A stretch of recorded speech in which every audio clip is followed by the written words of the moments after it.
সুফিয়ানে সৌরি রহমতুল্লাহ আলাই আলী রাদিয়াল্লাহু তাআলা আনহুর ছাত্র ছিলেন। তো ওনাকে স্বপ্নে দেখানো হয়েছে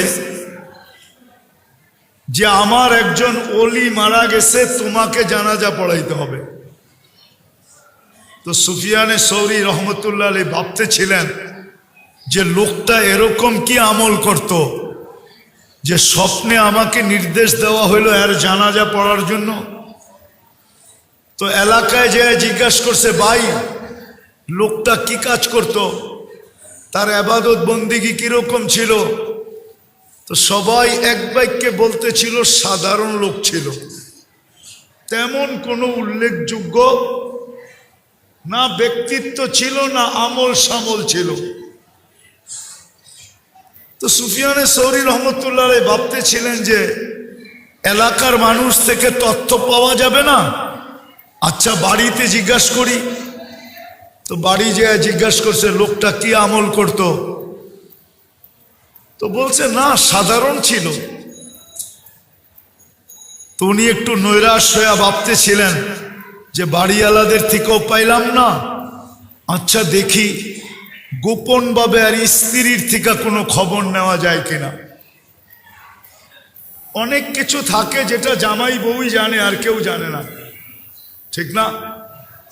তো স্ত্রীকে যখন জিজ্ঞাসা করছে, বলছে লোকটা তো ছিল সাধারণ কিন্তু তার একটা আমল ছিল।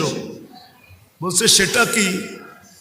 কোরআন পড়তে জানতো না, কিন্তু ডেলি কোরআনকে নিত আর পৃষ্ঠা উল্টাইতে থাকতো আর চোখের পানি ঝরাইতে থাকতো আর বলতে থাকতো হাদা কালাম রব্বি, এটা আমার রবের কালাম। তো সুফিয়ানে সৌরি রহমতুল্লাহ আলাইহি চিৎকার দিয়াতে বলতেছিলেন আল্লাহি হাদা হুয়া, এটাই ওইটা। এটার কারণেই তার এই এত বড় মর্যাদা যে আমাকে স্বপ্নে দেখানো হয়েছে যে আর জানাজা পড়াই। মেরে দোস্ত, আমরা চলে যাব, সবাই চলে যাব। দুনিয়াওয়ালারা আমাদের সাথে সম্পর্ক ছিন্ন করে দিবে আর সম্পর্ক ছিন্ন হয়ে যাবে। আসেন আসেন, সুযোগ এখনো হাতের নাগালে আছে। যেই সম্পর্কগুলো আমাদের জীবনে আখেরাতের জীবনে কোনোদিন বিচ্ছেদ ঘটবে না, দুই চারটা জানি আর একটার সাথে হইলেও নিজের সম্পর্ক গড়ি, মনে প্রাণে গড়ি। আমি সবাইকে বলতেছি, কিন্তু যুবকদেরকেও বলতেছি, আপনাদেরকেও বলতেছি।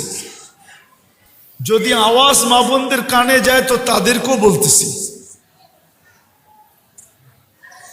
একটা এরকম সম্পর্ক গড়ি। আল্লাহুম্মা লাকাল হামদ কুল্লাহু দিক্কাহু ওয়া জিল্লাহু সিররাহু আলানিয়াতাহু আউয়ালাহু ওয়া আখিরাহু সগীরাহু ওয়া কবীরাহু। আল্লাহুম্মা লাকাল হামদ হামদান খালিদান মা খুলুদিক দাইমান মা দাওয়ামিক লা মুনতাহা লাহু দুনা ইলমিক ওয়ালা মুনতাহা লাহু দুনা মাশিয়াতিক। ওয়াসসালাতু ওয়াসসালামু আলা হাবিবিনাল মুস্তাফা আল্লাযী বাআসাহু ইলাল জিন্নি ওয়াল ইনস ওয়া ইলাল আবয়াদি ওয়াল আসওয়াদ বাশীরান ওয়া নাযীরা দাইয়ান ইলাল্লাহ রাহমাতাল লিল আলামিন শফীআল মুযনিবিন হারিসুম বিল মুমিনিন রাউফুর রহিম। সাল্লাল্লাহু আলাইহি ওয়া আলা আলিহি ওয়া আসহাবিহি ওয়া আতবাইহি ওয়া নাইবিহি সালাতান ওয়া সালামান কাসীরান কাসীরা। أما بعد فأعوذ بالله من الشيطان الرجيم. بسم الله الرحمن الرحيم. يوم يفر المرء من أخيه وأمه وأبيه وصاحبته وبنيه لكل امرئ منهم شأن يغني উজুহু ইয়াওমাইযিন মুসফিরা যাহিকাতুম মুস্তাবশিরা। وقال رسول الله صلى الله عليه وسلم إنكم لتموتون كما تنامون تبعثون كما تستيقظون وتحاسبون بما تعملون أو كما قال عليه الصلاة والسلام।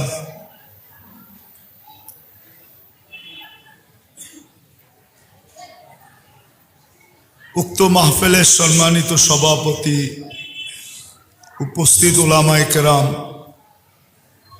এলাকা থেকে আগন্ত মুসলমান ভাইয়েরা, যদি শোনার সুযোগ থাকে তো পর্দার অন্তরালে মা ও বোনেরা, কোরআন হাদিস থেকে যতটুকুই তেলাওয়াত করলাম আশা রাখি একই সামনে রেখে খুব অল্প সময় কিছু কথা রাখবো, সাথে সাথে দোয়ার দরখাস্ত। যা শুনলাম বা যা শুনবো এর উপরে আল্লাহ আমাদেরকে আমল করার তৌফিক দান করেন।